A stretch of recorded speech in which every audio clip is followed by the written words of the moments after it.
오늘은 성령 강림 후 23번째 주일입니다.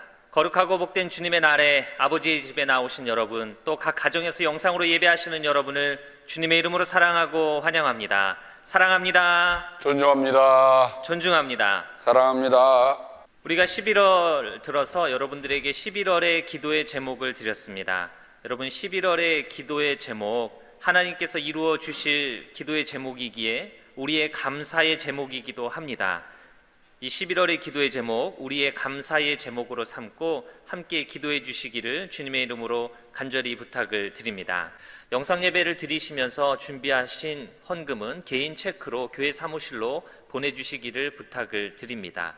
그리고 교회로 체크를 보내주신 분들은 주보를 꼭 확인하셔서 내가 보낸 헌금이 잘 도착했는지를 확인해 주시기를 부탁을 드리고, 명단에서 누락되신 분들은 저에게 연락을 주셔서 꼭 확인해 주시기를 다시 한번 부탁을 드립니다. 하나님께 감사함으로 나아가서 하나님을 예배하며 하나님께서 주시는 은혜와 성령으로 충만한 이 시간, 또 우리의 예배의 자리가 되시기를 주님의 이름으로 간절히 소망합니다. 아멘. 이제 나같이 자리에서 일어나셔서 찬송하며 오늘의 예배를 시작합니다.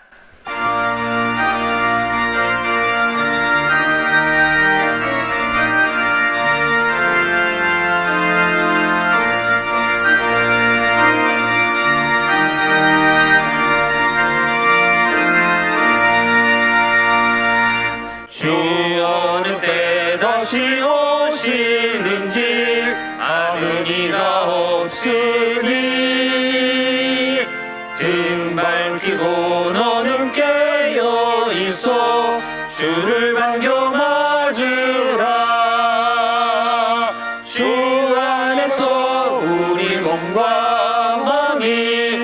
깨끗하게 되어서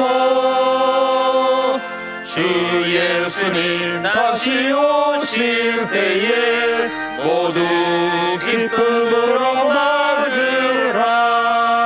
주 오늘에 다시 오신다면 부끄러움 없을까. 잘하였다 주님 칭찬하며 우리 맞아주실까. 주 안에서 우리 몸과 마음이 깨끗하게 되어서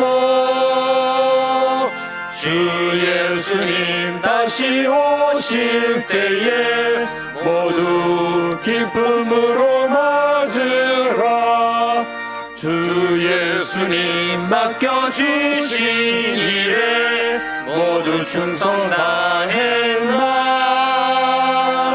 내 마음속에 확신 넘칠 때에 영원한 식 얻겠네.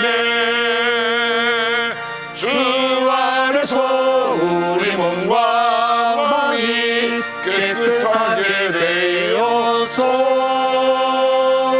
주 예수님 다시 오실 때에 모두 기쁨으로 맞으라.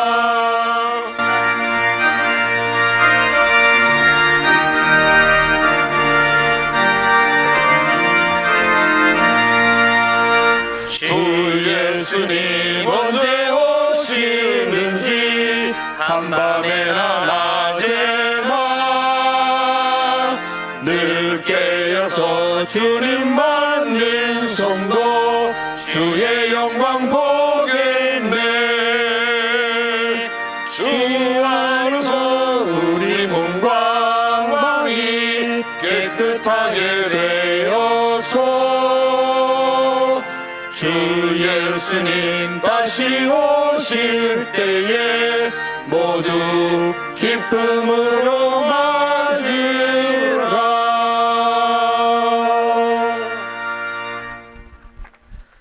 내 백성아 내 교훈을 들으며 내 말에 귀를 기울여라. 내가 입을 열어서 비유로 말하며 숨겨진 옛 비밀을 밝혀주겠다. 이것은 우리가 들어서 이미 아는 바요 우리 조상들이 우리에게 전하여 준 것이다. 우리가 우리 자손에게 전하여 줄 것이니 그가 이루신 놀라운 일들을 미래의 세대에게 전하여 줄 것이다. 주님께서 야곱에게 언약의 규례와 법을 세우실 때에 자손에게 잘 가르치라고 우리에게 명하신 것이다. 그들이 희망을 하나님에게 두어서 하나님이 하신 일들을 잊지 않고 그 계명을 지키게 하셨다. 아멘. 사도신경으로 우리의 신앙을 고백합니다.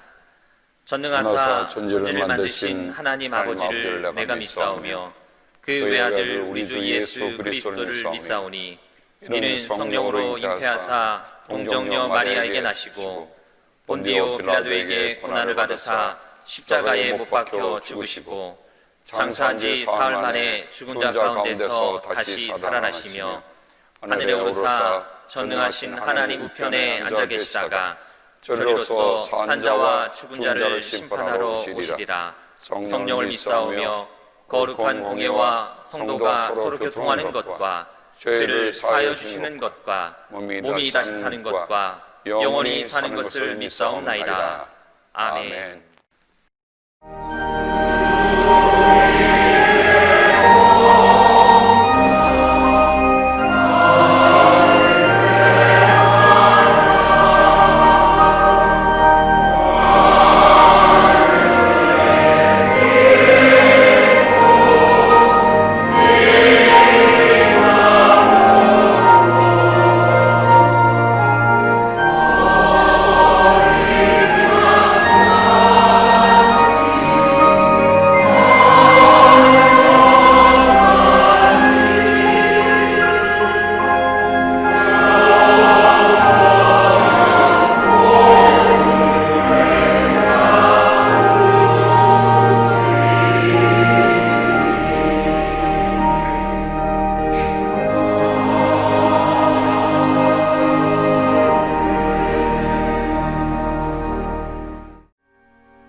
주님의 상 앞에 함께 와 있습니다.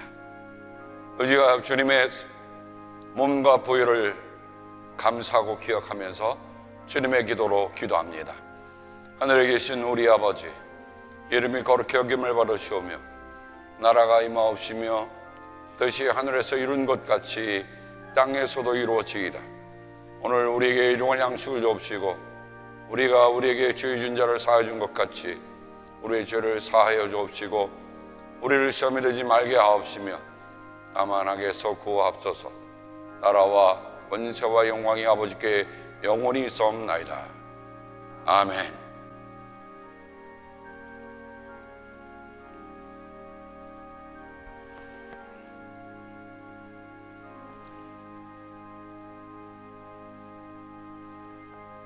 우리 주님의 몸입니다.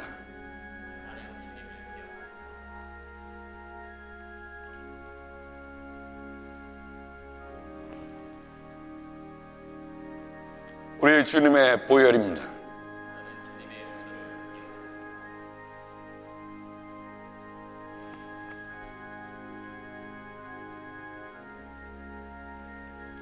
그리스도의 몸. 나는 주님을 기억합니다.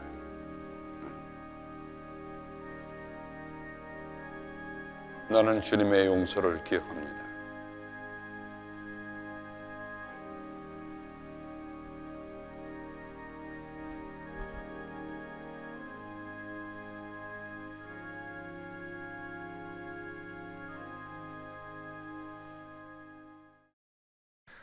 나는 내가 사랑하는 사람은 누구든지 책망도 하고 징계도 한다. 그러므로 너는 열심을 내어 노력하고 회개하여라. 보아라, 내가 문 밖에 서서 문을 두드리고 있다. 누구든지 내 음성을 듣고 문을 열면 나는 그에게로 들어가서 그와 함께 먹고 그는 나와 함께 먹을 것이다. 이기는 사람은 내가 이긴 뒤에 내 아버지와 함께 아버지의 보좌에 앉은 것과 같이 나와 함께 내 보좌에 앉게 하여 주겠다. 우리의 역사를 주관하시고 섭리하시는 전지전능하신 하나님 아버지, 죄로 인해 영원히 죽을 수밖에 없는 저희를 사랑하셔서 주 예수 그리스도의 십자가의 보혈로 제사함 받게 하시고 주님의 자녀 삼아 주시니 감사합니다. 우리에게 주님의 날을 허락하여 주시고 주님께 예배 드릴 수 있게 하여 주시니 더욱 감사합니다. 이 시간 우리의 마음을 다하고 뜻을 다하여 신령과 진정으로 드리는 예배 주님 받아주시고 홀로 영광 받으시옵소서. 이 시간 올해를 2달 남짓 남겨놓고 지난 수개월 동안의 시간을 돌이켜볼 때 장기간 지속되는 코로나 바이러스의 끊임없는 확산, 유례없는 산불 사태의 재난 등 저희는 과거에 경험해보지 못한 많은 어려움을 겪고 있습니다. 그렇지만 이러한 어려움들은 오히려 우리들을 연단하고 정화시켜 주님과 교제할 수 있게 하시고 주님과 진정한 사랑의 관계를 형성하여 주님께 마음을 열고 하나님 나라의 비밀을 알 수 있는 기회가 되었음을 고백합니다. 영원한 구원의 소망으로 당면한 세상적인 어려움을 극복하게 할 수 있게 해주시니 감사드립니다. 앞으로도 그 어떠한 어려움이 우리에게 닥치더라도 그 어려움을 통해 더 믿음이 성숙해지고 주님께 가까이 갈 수 있는 기회 되게 하옵소서. 항상 깨어 있어 주님께 기도하며 주님의 뜻을 헤아려 그 뜻대로 살 수 있는 저희 되게 하옵시며 삶의 매 순간이 하나님 나라의 다른 나라와 그의 의를 우선적으로 추구하는 저희 되게 하옵소서. 하나님 아버지, 이 시간 우리가 살고 있는 미국을 위해 기도드립니다. 지난주는 대통령을 포함한 미국의 주요 정치 지도자들을 결정하는 대선이 있었습니다. 대선 과정에서 나타난 여러 부조리와 불화들은 이를 지켜보는 많은 사람들을 실망시키고 있습니다.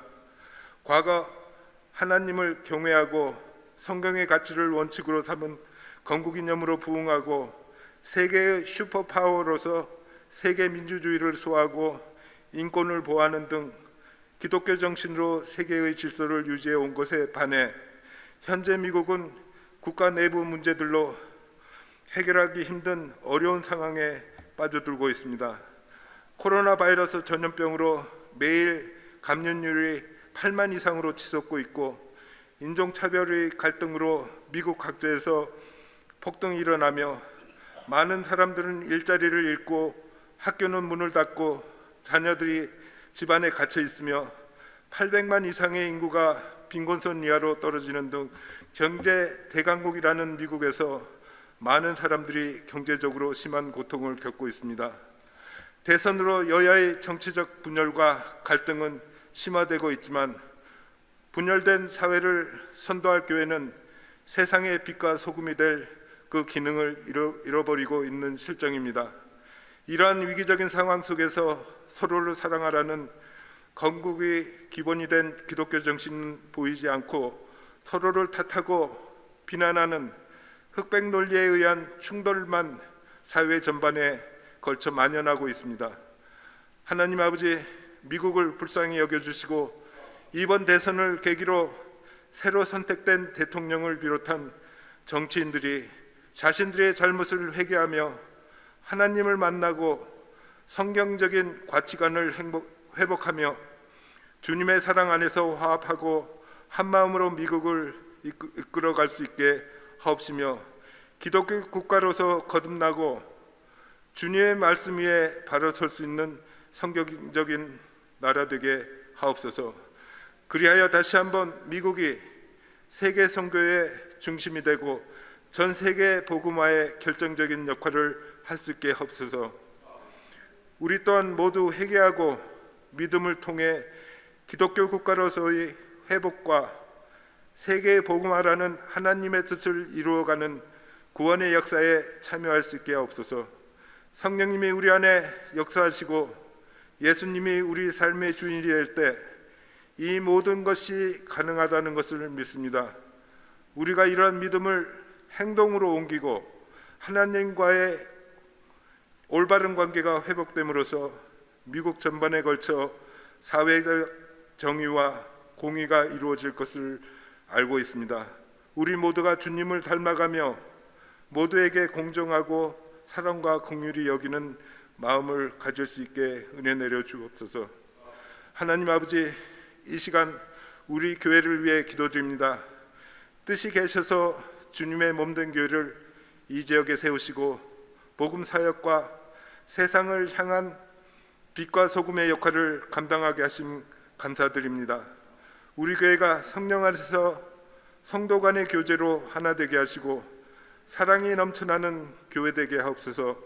모든 교인이 항상 깨어 기도에 힘쓰고 하나님의 권세와 능력이 넘치는 교회 되게 하옵소서. 이 지역 및 세계 각처에 아직도 주님을 알지 못하고 어둠 속에서 길을 잃고 헤매며 죽어가는 불쌍한 영혼들을 주님 앞에 인도하는 복음의 세계와 사명을 감당하는 데 부족함이 없는 축복된 교회 되게 하옵소서. 이 시간 우리가 처해 있는 어려움을 아시고 회복하게 하시는 하나님을 믿습니다. 언제나 소망 가운데 거하는 저희들이 되게 하옵소서. 말씀 증거하실 임 목사님께 성령의 능력 부어주셔서 전하는 임 목사님과 우리 교인 모두 하나 되어 하나님의 음성을 듣는 시간 되게 하옵소서. 길이요 진리요 생명이신 예수님 이름으로 기도드리옵나이다. 아멘.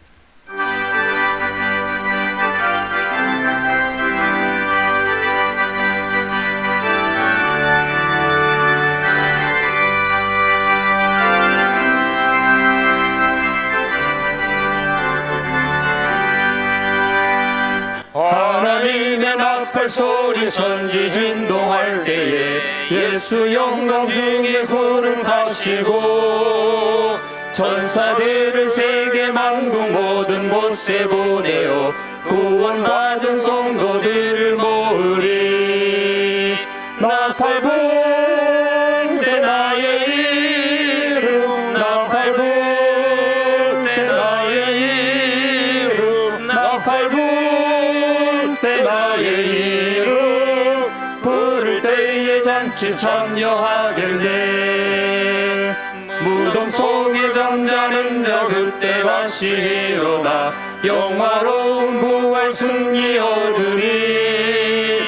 주가 택한 모든 성도 구름 타고 올라가 공중에서 주의 얼굴 배우리.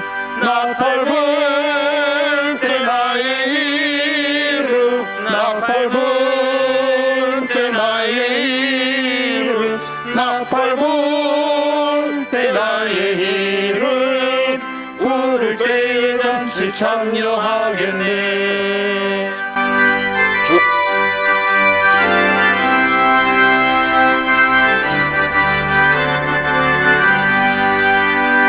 주님 다시 오실 날을 우리 알 수 없으니 항상 기도하고 깨어 있어서 기쁨으로 보좌 앞에 우리 나가서도록 그때까지 참고 기다리겠네. 나팔 불 때 나의 이름, 나팔 불 때 나의 이름, 나팔 불 때 나의 이름, 부를 때에 잔치 참여하겠네.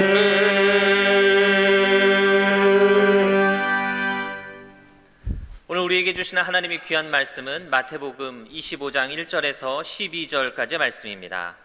마태복음 25장 1절에서 12절까지의 말씀을 제가 읽어드리겠습니다. 그런데 하늘나라는 저마다 등불을 들고 신랑을 맞으러 나간 10처녀에 비길 수 있을 것이다. 그 가운데서 5은 어리석고 5은 슬기로웠다. 어리석은 처녀들은 등불을 가졌으나 기름은 갖고 있지 않았다. 그러나 슬기로운 처녀들은 자기들의 등불과 함께 통에 기름도 마련하였다. 신랑이 늦어지니 처녀들은 모두 졸다가 잠이 들었다. 그런데 한밤중에 외치는 소리가 났다. 보아라, 신랑이다. 나와서 맞이하여라. 그때 그 처녀들이 모두 일어나서 제 등불을 손질하였다. 미련한 처녀들이 슬기로운 처녀들에게 말하기를 우리 등불이 꺼져가니 너희의 기름을 좀 나누어 다오 하였다. 그러나 슬기로운 처녀들이 대답을 하였다. 그렇게 하면 우리에게나 너희에게나 다 모자랄 터이니 안 된다. 차라리 기름 장수들에게 가서 사서 써라. 미련한 처녀들이 기름을 사러 간 사이에 신랑이 왔다. 준비하고 있던 처녀들은 신랑과 함께 혼인잔치에 들어가고 문은 닫혔다. 그 뒤에 나머지 처녀들이 와서 주님, 주님, 문을 열어주십시오 하고 애원하였다. 그러나 신랑이 대답하기를 내가 진정으로 너희에게 말한다. 나는 너희를 알지 못한다 하였다. 우리에게 주시는 하나님의 귀한 말씀입니다.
담임 목사님 나오셔서 그러므로 깨어 있어라 라는 제목으로 말씀 전해 주실 때에 큰 은혜 시간 되시기를 바랍니다.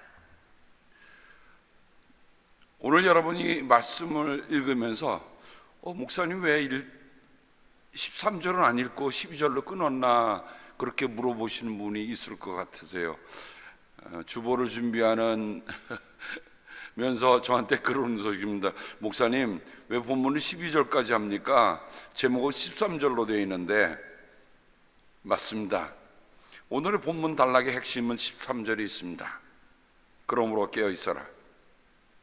너희는 그날과 그 시각을 알지 못하기 때문이다. 마태복음 25장에는 세 가지의 비유가 기록되고 있습니다. 열천의 비유, 달란트의 비유, 최후 심판의 비유입니다. 이 세 가지 비유가 공통적으로 담은 것은 끝에 일어날 일들에 대한 말씀입니다. 주님께서 다시 오시는 날에 있을 일들을 마태복음 25장에는 세 가지 비유, 달리 말하면 삼중적인 비유를 통해서 우리의 삶의 끝에, 이 모든 인류의 끝에 무엇이 있을까 하는 것을 우리에게 말해주고 있습니다.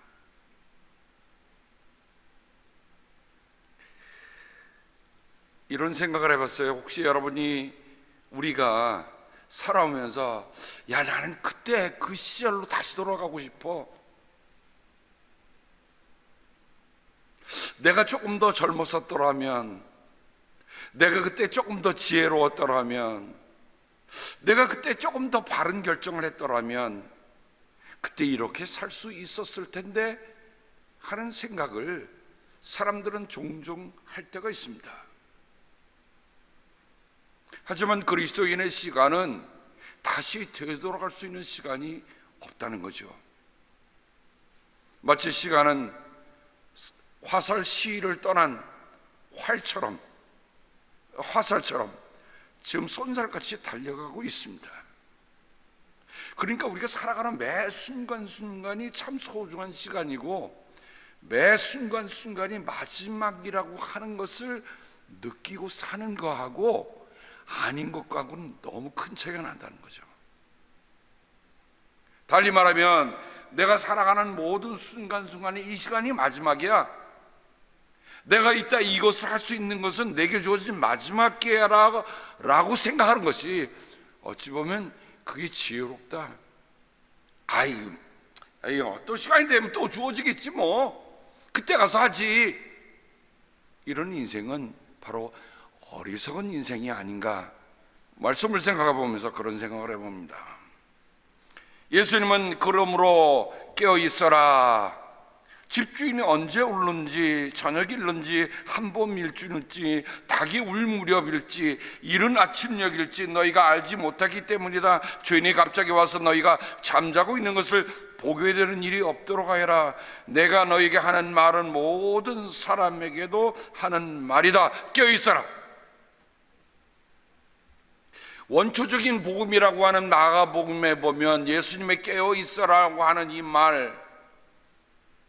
말씀을 하면서 이 말은 제자들에게만 하는 것이 아니라 모든 사람에게 하는 말이라는 말씀을 하고 계신단 말입니다. 그러니 이 말씀은 제자에게 준 말씀이야 라고 미루놓지 말고 나에게도 하시는 말씀이라고 하는 것을 깊이 생각해 보기 바랍니다. 제가 오늘 사건을, 예수님의 그 비유를, 열천의 비유를 한번 육화 원칙으로 살짝 재정리를 해봤어요. 언제 일이 일어났습니까? 한밤중입니다. 어디서요? 신랑을 맞으러 나갔는데 곤에서 졸고 있습니다. 자고 있습니다. 누가? 어리석은 처녀 5과 지혜로운 처녀 5이 있습니다. 그런데 무엇이 문제입니까? 여분의 기름 준비 유무가 문제란 말입니다. 나는 준비되어 있는가? 근데 그 준비는 다른 사람이 해주는 준비가 아니란 말입니다. 우리가 살아가면서 다른 일들을 다른 사람들이 해줄 수 있는 일이 많죠. 그러나 정작 가장 중요한 것은 다른 사람이 해주는 것이 아니라 내가 해야 한다는 거죠. 그러면 오늘 비유를 택하면서 나는 여분의 기름, 다른 사람이 준비할 수 없는 여분의 기름이 내게는 무엇인가 하는 생각을 우리가 한번 해보면서 말씀을 읽어야 할 것입니다.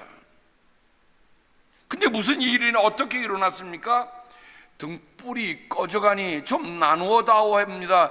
지금까지는 다 친하게 지나왔고, 자, 둘러리가 열매니까 다 뭐하러 부름받은 사람입니까? 들러리에 결혼식을 위해서 부름받은 처녀 10명인데, 근데 답은 뭐라고 합니까? 안 돼. 가서 사서 써라. 그 말은 곧 신부를 데리고 신랑집까지 가서 혼인잔치를 하는데 도중에 등불이 꺼지면 낭패라는 얘기입니다. 그러니까 너도 망하고 나도 망하는 게 아니라, 그러니까 너는 가서 써라. 우리가 해야 할 일을 하겠다고 하는 얘기입니다.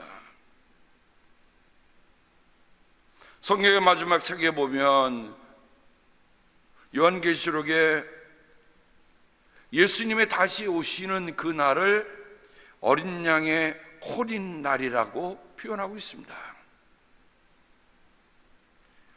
신부가 있고요, 또 그 혼인잔치에 초대받은 사람들이 있습니다. 왜 혼인잔치에 비유를 했을까?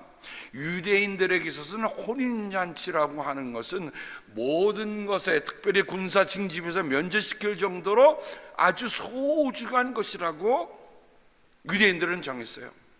왜냐하면 결혼을 통해서 그들의 종족이 더 번성할 수 있기 때문에 결혼한 1년 동안에는 그 남자는 군대를 안 가도 돼요. 그러니까 예수님의 다시 오심을 혼례로 표현한 것은 그만큼 예수님의 오심이 그들의 삶에 기쁨을 가져주는 아주 소중한 것이라고 하는 것을 그들은 이 말씀을 통해서 우리에게 보여주고 있습니다. 창세기 24장에 보면 우리가 잘 아는 아브라함이 이제 나이가 너무 많아졌어요. 근데 늙음하게 난 100살에 난 아들 이삭도 있는 나이가 먹어가는데 뭐가 필요합니까? 저 늦게 얻은 아들이지만 장가를 보내야 하잖아요. 그래서 아브라함이 늙은 종인데, 그 늙은 종이 어땠냐면 그 집안의 모든 재산을 관리하는 정말 신실한 종을 불러다가 서약을 시킵니다. 가서 라반의 집에 가서 이삭에 딱 맞을 만한 신부를 골라와 다오. 그 스토리는 여러분이 읽으면 알겠지만, 옛날에 유대인들은 본인들이 결정하기 이전에 양가의 부모들이 결정하는 겁니다. 참, 양가의 부모님. 아마 우리도 막 거슬러 올라가면 양가의 가족들이, 부모님들이 당신 딸 내게 주쇼 이렇게 하면서 혼례가 이렇듯이 그 유대의 사회도 그랬었어요. 그렇게 결정이 나면 그들이 결혼한 순서를 보면 그 예비 신랑이 되는 사람이 예비 신부집을 찾아가서 당신의 따님을 이렇게 훌륭하게 키워주셔서 고맙습니다 하는 큰 선물, 제가 지참금이라고 표현했습니다. 브라이드 프라이스, 신부에게 값이 있습니다. 그 값을 갖다가 먼저 들으면서 그쪽의 부모님의 환심을 삽니다.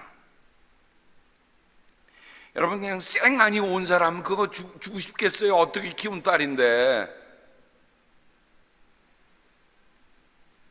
우리가 알겠지만 야곱은 외삼촌 라반의 집에 가서 레아와 라헬 두 여인을 자기 아내로 삼기 위해서 14년간을 몸종처럼 그 집의 일을 돌봤습니다. 그게 지참금이에요.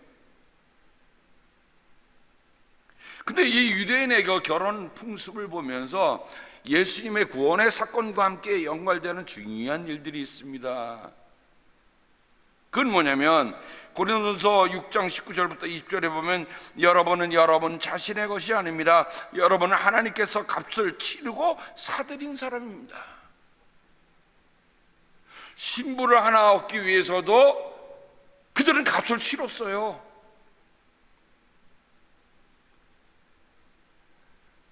그러고 나면 분위기가 이제 서서히 무르익으면 그 예비 신랑이 예비 신부에 가서 프로포즈를 하는 겁니다. 뭐로 프로포즈를 하냐면 와인. 나는 당신을 나의 아내로 맡고 싶소이다.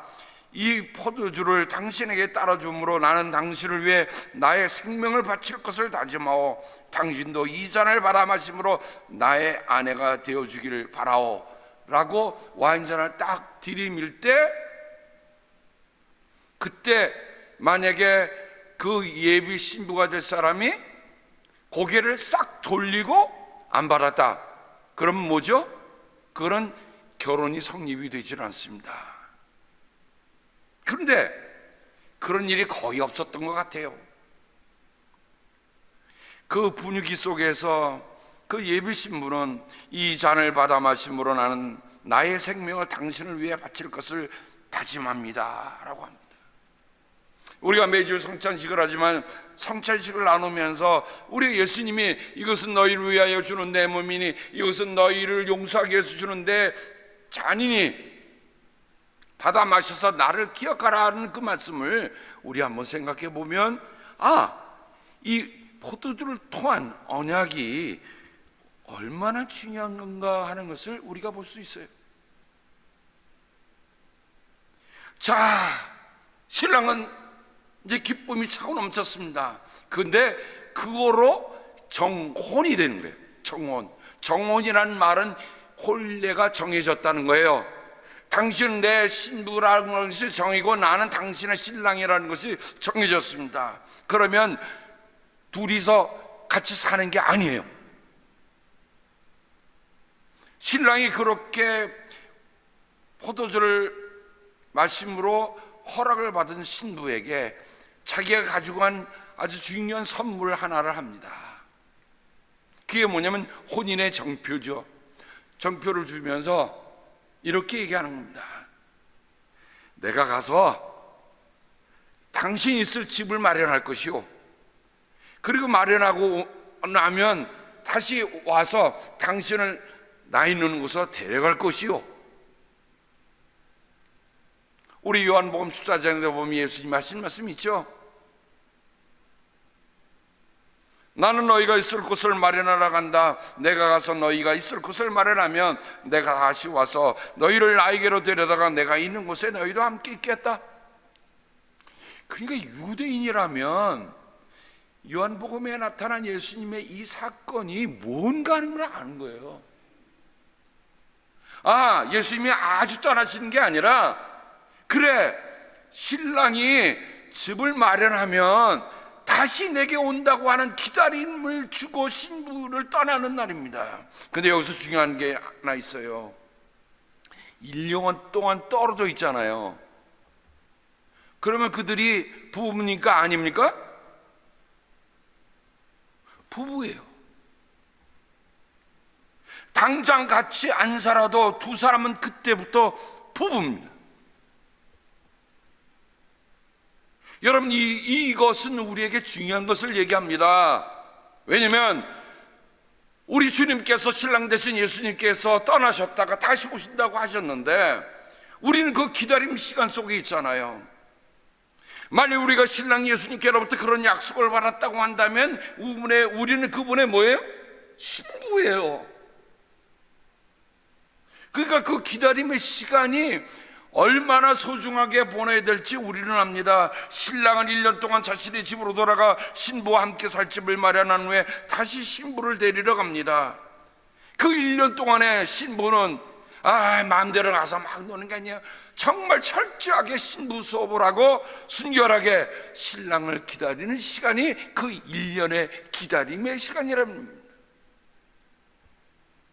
여러분, 우리가 주님께서 다시 오신다는 약속을 받고 살아가는 사람들인데, 과연 우리에게 주어진 이 삶이 물론 횟수로 인간적인 카운트로 얘기하면 1년이 넘지만 그건 어떤 의미에서 보면 신랑을 기다리는 그 1년과 같다. 그러면 우리는 어떻게 기다리며 살 것인가 하는 것을 돌아보아야 합니다. 근데 약속한 날이 점점 다가옵니다. 근데 신랑이 오고 있다는 얘기를 들었어요. 그래서 들러리들이 10명이 나가서 이제 등불을 들고 나갔는데 무슨 일인지 신랑이 늦어지는 거예요. 성경에 보면 처녀들은 모두 졸다가 잠이 들었다. 모두 졸다가 잠이 들었다. 저는 이 말씀이 참 너무도 인간적이다. 지혜로운 처녀는 허벅지를 꼬집어가며 뺨을 때려가며 잠을 안 자려고 버티고 있었던 게 아니란 말이에요. 지혜로운 처녀나 어리석은 처녀나 똑같이 졸고 똑같이 자고 있었어요. 그 말은 우리의 일상적인 삶 속에서 우리가 다른 사람들과 아주 특별하게 다른 일을 하며 산다고 그렇게 생각하지 마세요. 어찌 보면 우리가 세상 사는 사람들과 크게 다를 바 없이 살아가는 것처럼 보이고 그렇게 살고 있어요. 자고 있는데 갑자기 나팔 소리가 납니다. 오늘 우리의 찬송 하나님의 나팔 소리라고 했는데 제가 그림 하나를 했는데 저 위에 보면 이야, 어쩌면 그 나팔을 부른 천사가 딱 하듯이 보아라, 신랑이다, 나와서 맞이하라, 빠라밤.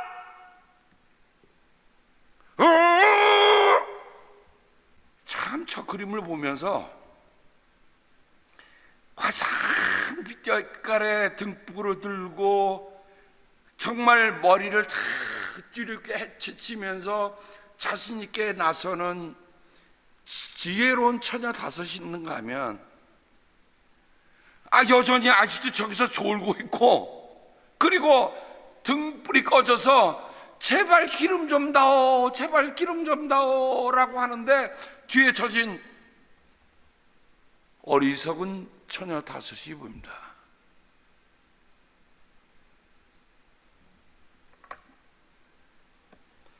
오늘 말씀을 통해서 저는 몇 가지를 생각해 봤어요. 첫 번째로 등잔은 주어진 것이지만 기름은 각자 준비해야 한다는 거예요. 이 말은 우리가 태어난 거는 주어진 거예요. 그죠? 우리가 태어난 건 주어진 거예요. 어떻게 할 수가 없어. 근데 어떻게 사느냐 하는 것은 내가 만들어 갈 수 있어요.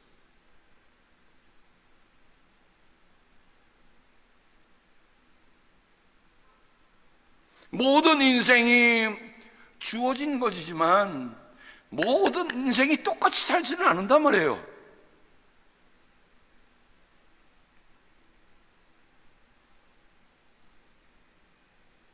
지혜와 어리석음의 차이는 여분의 기름을 준비했는가 아니다입니다. 제가 몇 가지를 이렇게 한번 생각해 보면서 메모를 해봤어요. 에이, 이거면 되겠지. 어떻게 되겠지? 어쩌다 되겠지? 나 없이 하겠어?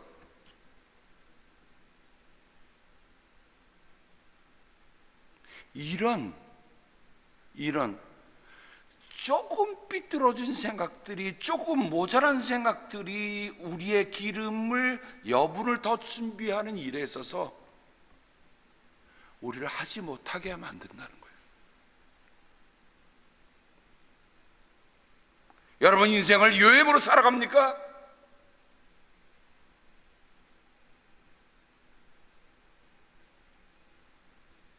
여러분 한번 생각해보세요. 제가 마지막에 나 없이 하겠어라는 말은 둘러리 뽑혔으니까 10명이니까 그 5명은요 나 없이 결혼식 하겠어?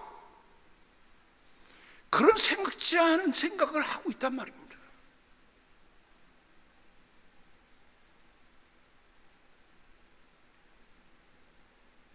여러분, 들러리라고 해서 그 결혼식의 주연은 아니잖아요. 하지만 주연과 조연이라고 하는 것은 그때 주어진 역할 분담일 뿐이에요. 왜냐하면 들러리라고 평생 들러리만 하겠어요? 그 들러리가 신부 될 때도 있고요, 신부가 들러리 될 때도 있어요. 그러나 들러리는 들러리로서 맡은 책임을 다하는 게 신부를 돕는 거예요. 내 인생의 가치는 무엇이 주어졌느냐 하는 것보다도 더 중요한 것은 내가 어떻게 삶을 만들어 가느냐 하는 게 더 중요하다는 거예요.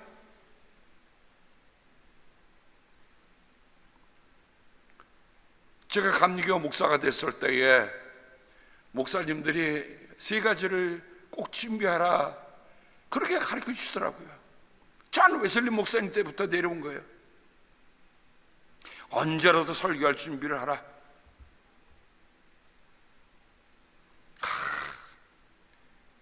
언제든지. 한번 그런 일이 우리 교회에서도 있었어요. 제가 새벽 딱 나오는데 설교하실 그 목사님께서 그냥 점포 차림으로 편안하게 오셨더라고요. 순간 이게 커뮤니케이션이 안 됐구나. 제가 5분 만에 성경을 준비하고 올라와서 설교를 했습니다. 그런 일이 자주는 없겠지만 갑자기 한밤중에 전화가 왔어요. 응급실입니다. 생명이 경각이 달렸어요. 목사님, 기도해 주세요. 세례식을 베풀어 주세요.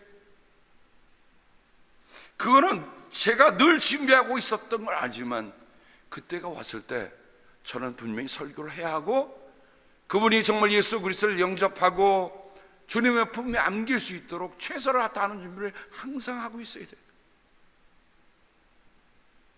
언제든지 이사할 준비. 원래 감리교는 파송제도잖아요. 그래서 만약에 어디로 가라 저기로 가라 그러면 파송합니다. 저도 매년마다 감리사가 묻습니다. You wanna stay or you wanna open? stay 한다고 하는 건 너가 여기서 계속 섬길 것이냐, 아니면 네가 오픈이라고 한 말은 네가 파송을 다른 곳에 받기를 소망하느냐 하는 겁니다. 그 두 가지를 꼭 물어봐요. 제가 23번째 stay라는 말을 썼습니다. 여러분, 오늘 stay alert, stay라는 말. 세 번째는 항상 죽을 준비를 하라. 지금은 그런 일이 별로 없겠습니다만, 지난번에 정말 안타까운 일이 있었죠.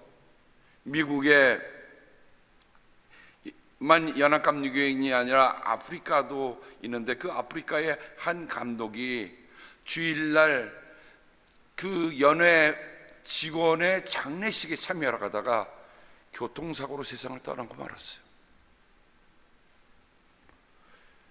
여러분, 죽음이라고 하는 것이 나하고는 아주 먼 게 아니더란 말입니다.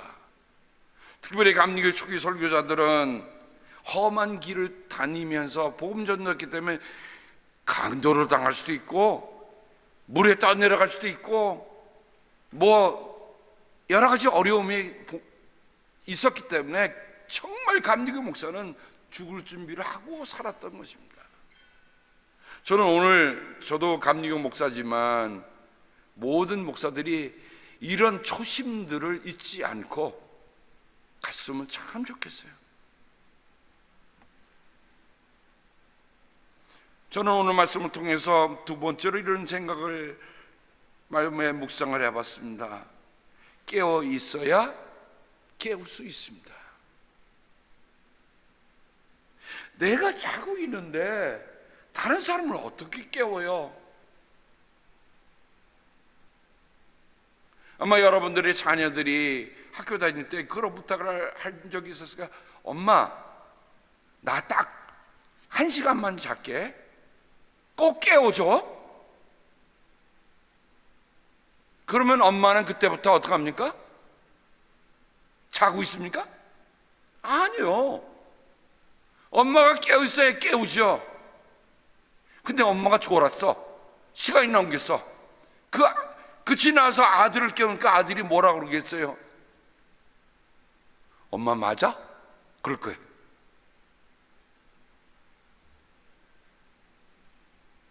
창세기에 보면 창세기의 마지막 위대한 하나님의 사람 요셉의 소리가 나옵니다. 요셉이 말도 안 되는 일로 옥에 갇히게 됐습니다. 잘 나가던 그의 인생이 꼬이기 시작하고 어려워지는데 그는 그 감옥 속에서도 결코 희망의 끈을 놓지 않고 있습니다. 희망의 끈을 놓지 않는다는 말을 이렇게 성경은 얘기해 줍니까? 하나님이 요셉과 함께 계셨다. 그 말은 뭐예요? 하나님이 요셉과 함께 하셨던 말은 하나님이 요셉을 깨우게 계셨다는 거예요. 요셉아, 네가 옥에 있더라도 실망하지 말고 낙심하지 말고 내 실력을 켜라. 비록 손에 든 성경은 없었지만 요셉은 전해져 나온 아브라함의 이야기, 이삭의 이야기, 아버지 야곱의 이야기를 수없이 반복하면서 아브라함의 하나님, 이삭의 하나님, 야곱의 하나님이 나의 하나님이다 하는 것을 자기를 슬 깨웠을 거예요. 그러니까 옥중에 갇힌 간수였는데 그의 얼굴에 빛은 달라. 그래서 간수가 옥중에서도 네가 총무해, 네가 내 대신 돌봐 할 정도로 있었다는 것을 우리가 생각해 봅니다. 근데 어느 날 바로가 상스럽지 않은 두 꿈을 꿉니다. 그 얘기를 간략히 요구하면 7 좋은 암소와 7 야이고 흉측한 암소가 처음에는 좋은 암소가 나서 풀을 다 평화롭게 뜯어먹는데 갑자기 7 야이고 흉측한 암소가 와서 그 암소를 잡아먹네.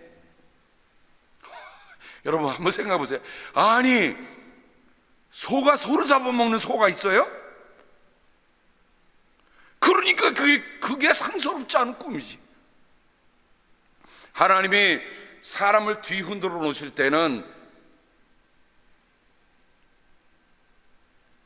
우리가 생각지 못한 그런 일들을 통해서 우리에게 보여주는 거예요. 또 꿈을 꿉니다. 좋은 이삭이 막 피어나고 있는데 그 다음에 열풍에 마른 이삭이 와서 그 이삭을 다 잡아먹어요. 아니, 무슨 이삭을 잡아먹는 또 이삭도 있네.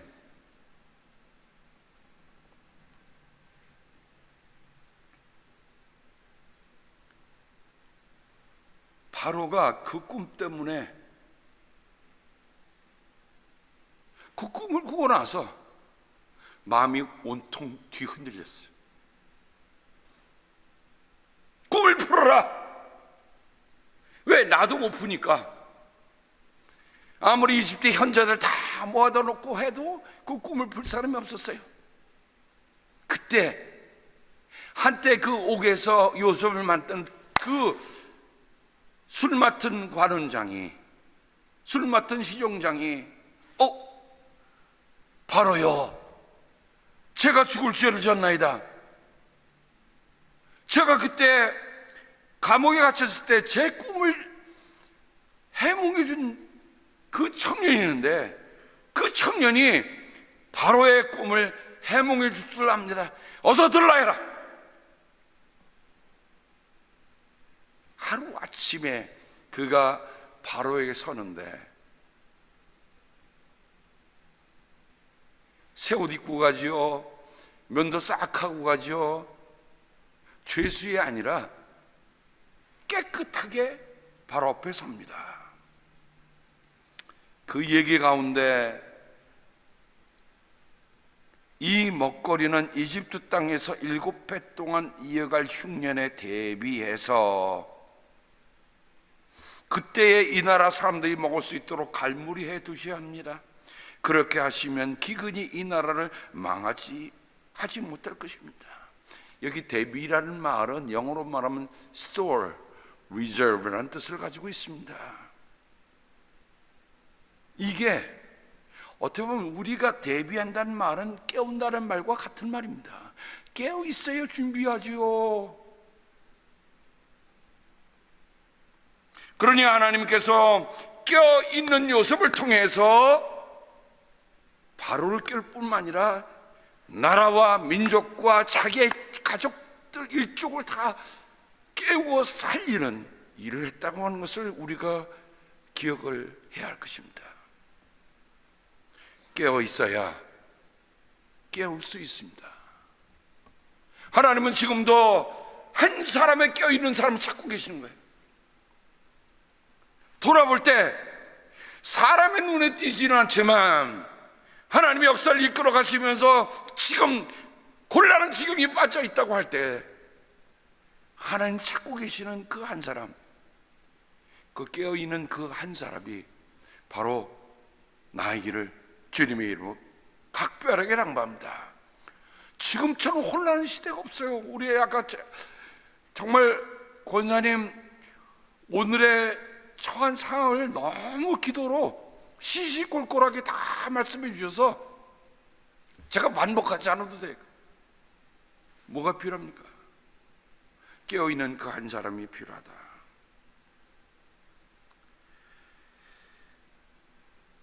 깨어나다는 말은 히브리어로 우르라는 말을 씁니다. 우르.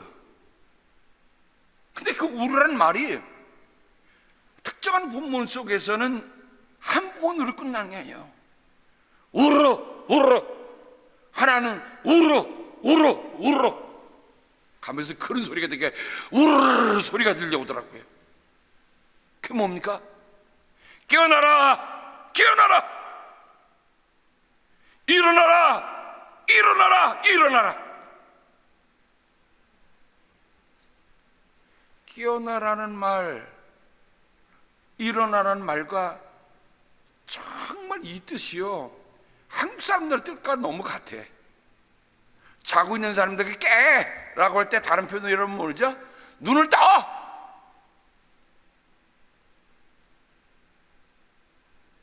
육신의 눈만 뜨는 게 아니에요. 일어나라 깨어라 라고 하는 그 말씀은 영혼의 눈을 떠라 하는 주님의 말씀입니다.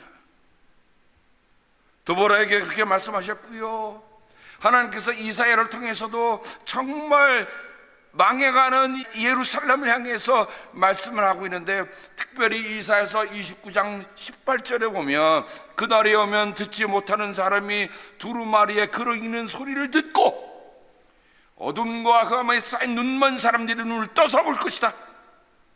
그때에 눈먼 사람의 눈이 밝아지고 귀 먹은 사람의 귀가 열릴 것이다. 여러분, 포로로 잡혀가고 그야말로 이제 망하는 그 나라에 하나님께서 이사를 통해서 남기셨던 희망의 말씀은 뭐냐면, 여러분, 포로로 간 사람이 눈이 있는들 뭘 보겠어요? 귀가 있는들 뭐가 들리겠어요? 근데 그 날이 오면, 그날이 오면, 하나님이 회복하신 날이 오면 그때 뭐가 열린다고요? 귀도 열리고요, 눈도 열린다는 거예요. 근데 이사야에서 보면 지도자에 대한 경고가 있더라고요. 백성을 지키는 파수꾼이라는 것들은 눈이 멀어서 살피지도 못한다. 지도자가 되어 망을 보라고 하였더니 벙어리 개가 되어서 야수가 와도 짖지도 못한다. 기껏 한다는 것이 꿈이나 꾸고 늘어지게 누워서 잠자기나 좋아한다. 어휴, 제가 꼭 누구 특정적인 사람을 지적해서 하는 말이 아니라 이사야를 통해서 보여주신 그 예루살렘이 망하니까 뭐래요? 지도자들이 눈이 멀었다는 거예요.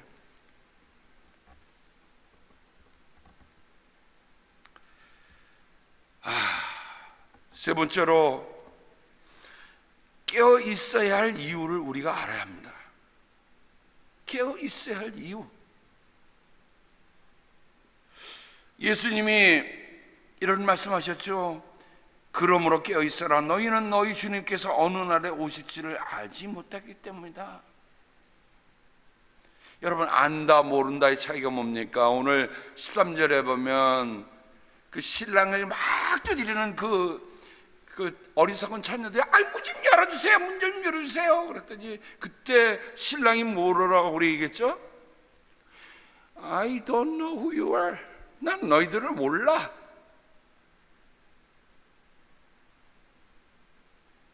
그 모른다고 하는 말은 단지 무슨 지식적으로 모른다는 뜻을 갖고 있는 말이 아니에요. 내가 겪어보니 너는 내 사람이 아니구나.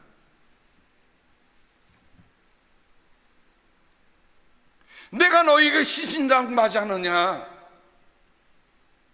좀 나올 때 좀 기다려달라고 깨어있으라고 부탁했는데, 그러면 준비하고 여분의 기름을 준비하고 있어야지.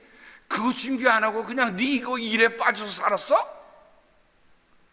나는 너를 몰라. 그건 뭐예요? 그걸 뒤집어 얘기하면 뭐예요? 그는 주인의 심정을 모르고 살았다는 거예요. 신랑의 심정을 모르고 살았다는 거예요. 마태복음 26장에 보면 우리가 잘 아는 겟세마네의 기도가 있습니다. 깨어야 할 이유를 그때 그 제자 베드로, 야고보, 요한은 직접 예수님께 들었어요. 근데 어떻게 들었어요? 잠결에 들었어. 내 마음이 괴로워 죽을 지경이다. 너희는 여기에 머무르면 나와 함께 깨어 있어라. 시험에 빠지지도 않도록 깨어서 기도하여라. 마음은 원하지만 육신이 약하구나. 그러니까 이건 말이 뭐예요? 여러분, 우리가 깨어있는 것은 뭐냐? 시험에 빠지지 않도록 기도하기 위해서 깨어있는 거예요. 아무리 어려운 상황에도 우리는 기도할 수 있잖아요. 저는 우리 흩어져 있는 모든 성도들이 있는 곳에서 기도하는 걸 잊지 않았으면 좋겠어. 기도를 놓치고 하나님 말씀 읽는 걸 놓치면 다 놓치는 거예요. 어디서 하나님과 소통하겠어요? 나는 지금 옥중에 갇혀 있습니다. 요새처럼 그냥 갇힌 것만, 이 팬데믹만 탓하고 있겠습니까? 아니면 그 옥중에서도 빛이 났던 하나님이 함께 하셔서 하나님과 소통했던 요셉처럼 우리가 살 것인가? 깨어지 않으면 마귀가 삼켜버린다고 했습니다. 깨어 있어야 우리가 사는 거예요. 깨어 있어야 사는 거예요. 특별히 바울의 편지를 보면 바울은 깨어 있으십시오, 믿음에 굳게 서 있으십시오, 용감하십시오, 힘을 내십시오. 그의 편지의 결론적인 부분에 가서 그렇게 힘을 부여해 줍니다. 기도에 힘을 쓰십시오. 감사하는 마음으로 기도하면서 깨어 있으십시오. 오늘 새벽에 우리 김종국 목사가 앞으로 11월 달에 새벽 기도 주제를 감사를 하겠다고 하더라고요. 근데 그게 말이에요. 바울의 감사. 오늘 여기 본문이 있으니까 그 본문을 잘 풀어서 더해 주세요. 바울의 편지를 보면 바울은 처음부터 끝까지 감사해요. 감사하지 않는 사람은 그리스도인이 아니라고 얘기해도 다를 거 없어요. 풍요로운 곳에서 나오는 감사가 아니라 내 삶에 가장 고단하고 힘들고 어려울 때 하는 감사. 그래서 바울은 에베소 장로들과 고별 설교를 하면서 밀레도에서 그렇게 얘기하잖아요. 그러므로 여러분 깨어 있어서 내가 3년 동안 쉬지 않고 각 사람을 눈물로 훈계하던 것을 기억하십시오.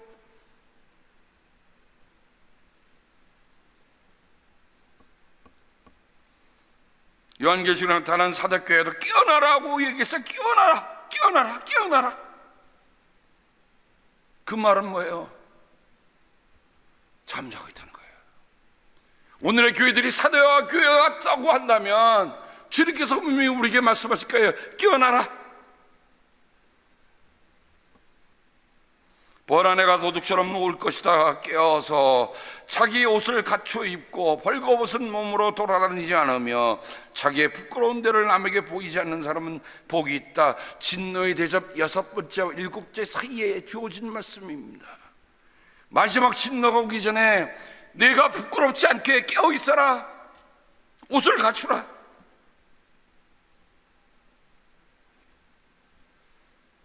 우리가 깨어 있어야 할 이유가 있습니다. 하나님의 나팔 소리를 듣기 위해서. 우리 이 하나님의 나팔 소리라고 하는 것은 처음에 가사를 보면 저 위에서 나의 이름을 부를 때라는 원가사 제목이 있습니다. 저 위에서 나의 이름을 부를 때. 이 찬송시를 작사 작곡한 분이 한 분인데요, 주일학교 선생님이셨어요. 근데 어느 날 전도하다가 정말 빈민촌에 있는 한 베시라고 하는 한 소녀를 전도했더니 이 소녀가 그러는 거야. 나는 교회에 입고 갈 옷이 없어요. 여러분 1900년대 그 초반 그쪽에 미국 뒤에 옷 하나 입지 못하는 사람들이 많았었어요. 그래서 이 블랙이라고 하는 이 선생님이 이 제임스 밀턴 블랙이라는 옷을 사갖고 그 소녀에게 줬어. 이 소녀가 얼마나 좋아. 야, 선생님이 내 옷을 사줬어? 그래갖고 교회를 열심히 나오기 시작했어. 그런데 어느 날 주일입니다. 추석을 부르는 겁니다. 베시, 대답이 없어. 결석했어요. 그러나 베시가 너무 아파서 교회를 못 나오는데 그 출석을 부르다가 이 제임스는 문득 큰 마음에 스쳐 지나가는 생각이 있었어요. 만약 내가 하늘나라에 갔을 때 내 이름을 부르는 소리를 듣지 못하고 대답을 하지 않는다면 나는 어찌 될 것인가?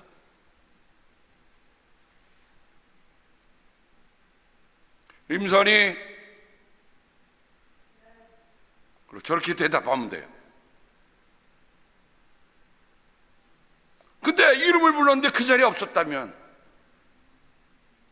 그거에 대한 영감을 가지고 하나님의 나팔 소리 천지진동할 때라는 내 이름을 저 위에서 나의 이름을 부를 때 나는 대답한다, 나는 대답하리라 하는 심정을 가지고 15분 만에 작사 작곡한 찬송이라고 합니다. 주님께서 내일 오실 것처럼 깨어있고, 어떻게 해요? 주님께서 내일 오신다 하는 심정으로 깨어있기를 바랍니다. 근데 또 아울러 여러분, 예수님의 재림이 다시 오시면 얼마나 지금 지연되고 있어요.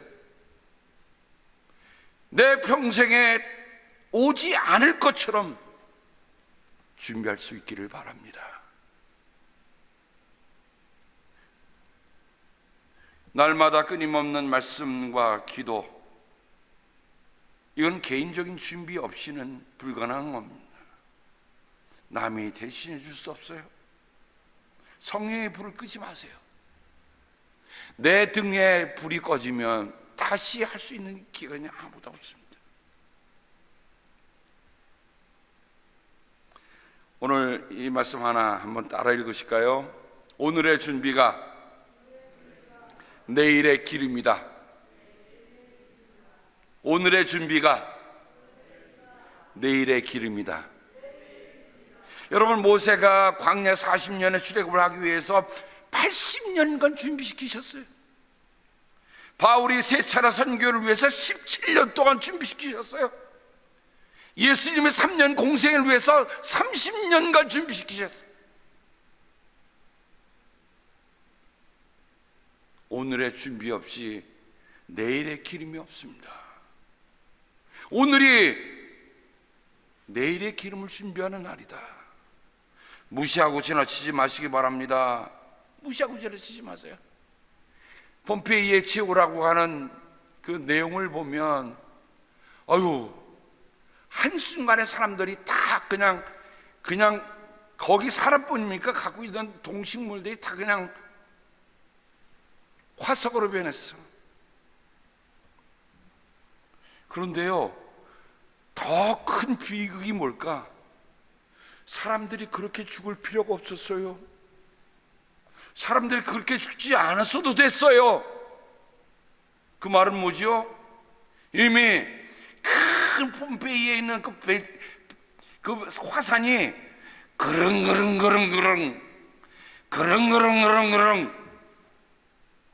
연기도 뿜어내고 흔들리고 하는 징조가 몇 주 동안 지속이 됐다는 거예요.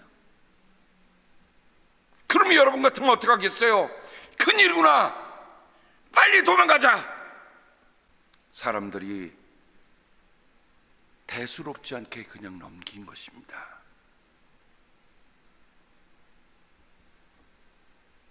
요즘 우리는 어떤 징후를 보며 삽니까? 여러분, 우리가 사는 미국이 지금 제대로 갖고 있다고 봅니까? 아니면 오늘 기도해 준 것처럼 좀 청교도의 정신처럼 그 정신이 살아서 나는 그 나라로 반드시 갈 것인가? 어떤 이들은 그렇게 얘기하더라고요. 25년 후에는 지금과 같은 미국이 없을 수도 있다. 정신 차려야 돼요.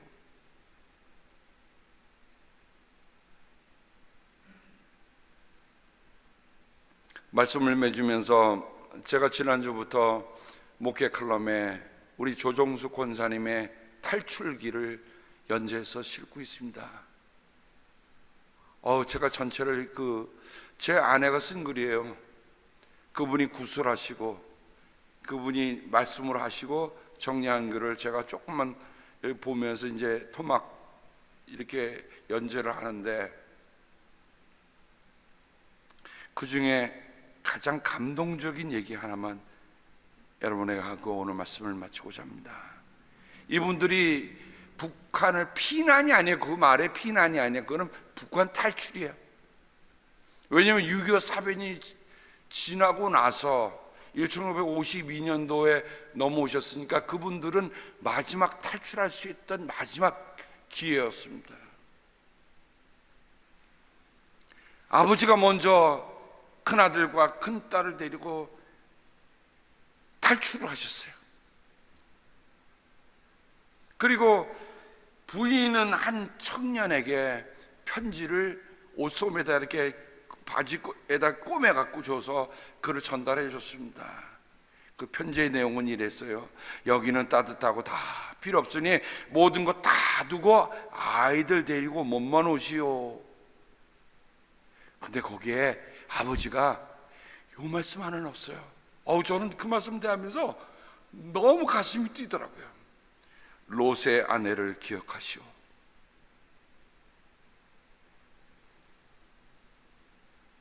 롯의 아내를 기억하시오. 만일 롯의 아내가 그때 불러준 그 소리를 깨어 있어야 할 마지막 기회라고 생각했다고 한다면, 내게 주어진 인생이 다시 돌아올 수 없는 기회라고 생각했다면 그 롯의 아내가 뒤를 돌아다 봤을까요?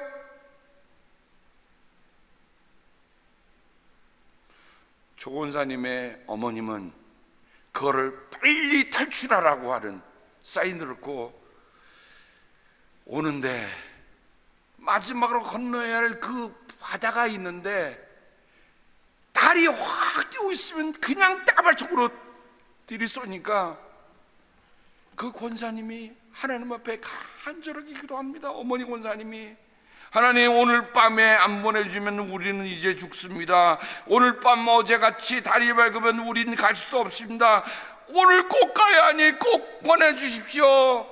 지금 아기가 1살배기 아이도 또 데리고 가야 되는데 그 아기가 지금 강을 건너다, 그 바다를 건너다가 울면 그냥 수장시키기로 다 서명까지 했는데, 놀라운 거는요, 하나님께서 그 마지막에 깨어있는 기도를 들어주셔서 달도 가려주시고 1살배기 아기가 안 울고 넘어갔어요. 다 사셨어요. 다 사셨어요.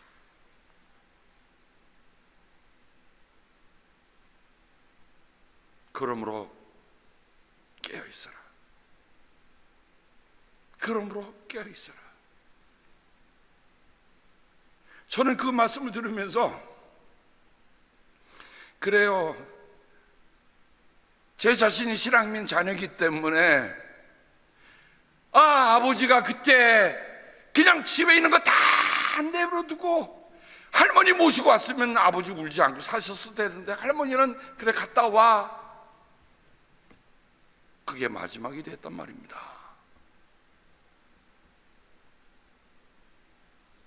사랑하는 성도 여러분, 우리가 아무리 지금 이런 시간들을 지나고 있지만 이 시간은 반복되는 시간이 아니에요. 내게 주어진 시간 속에 그 시간은 째깍 돌아갈 수 없는 시간으로 가고 있습니다. 인생에 내게 한 번 주어진 기회, 나는 평생 다시 오지 못할 그 기회라는 마음을 가지고 내가 그 순간순간들을 하나님 앞에 정말 결단한 마음으로 살아가는 우리들 모두가 되기를 주님의 이름으로 당부합니다. 하나님 아버지, 감사합니다. 요즘 우리 사랑하는 성도님들의 삶을 보면서 제가 더 깨어 있어야 할 일이 점점 늘고 있다고 하는 것에 감사를 드립니다. 하나님은 이 부족한 종이 무슨 마음으로 하나님께 기도하는지 아십니다. 하나님 도와주십시오. 우리가 하나님 나라에 정말 은혜로 안전하게 도착할 때까지 어느 한순간 깨어있지 않을 시간이 없음을 주 앞에 고백합니다. 우리의 걸음걸음 하나하나를 주님 지켜봐 주시고, 그래요, 우리의 하나님의 집에 우리가 주님의 손 붙잡고 잘 도착할 수 있는 그날이 오도록 주님 도와주시옵소서. 특별히 혼돈 속에 있는 이 미국을 주님 불쌍히 여겨 주시옵소서. 정말 지도자들이 깨어있게 하여 주시옵소서. 모든 교회, 모든 목회자들이나 모든 성도들이 깨어있게 하여 주시옵소서. 그러다가 주님 오실 때에 지혜로운 처녀처럼 예수님 맞을 준비하며 살도록 함께하여 주시옵소서. 감사하며 예수님의 이름으로 기도합니다.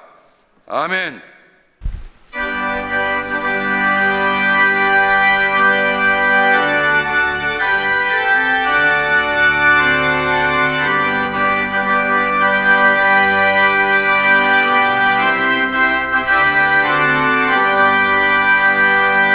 주 예수 믿는 자여 등불을 가지고 신랑을 영접하러 다 함께 나가세. 주님 오실 때가 되고 밤은 깊어가는데 곧 깨어 예비하라. 주님 속히 오신다. 내 등불 살펴보고 이름을 예비해. 곧 준비하리 하면 너 때를 놓치리. 저 산에서 파수 끄니 큰 소리로 외칠 때 다 할렐루야 불러 주님 나와 맞으라.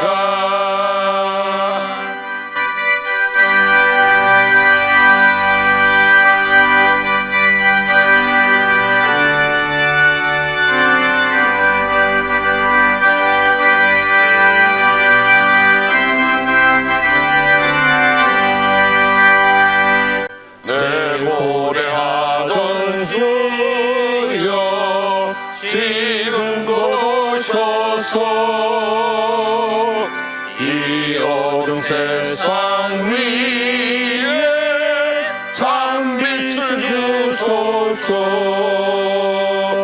나의 손을 높이 들어 우리 주께 비오리. 이 세상 구세 주여 지금 강림하소서. 아멘.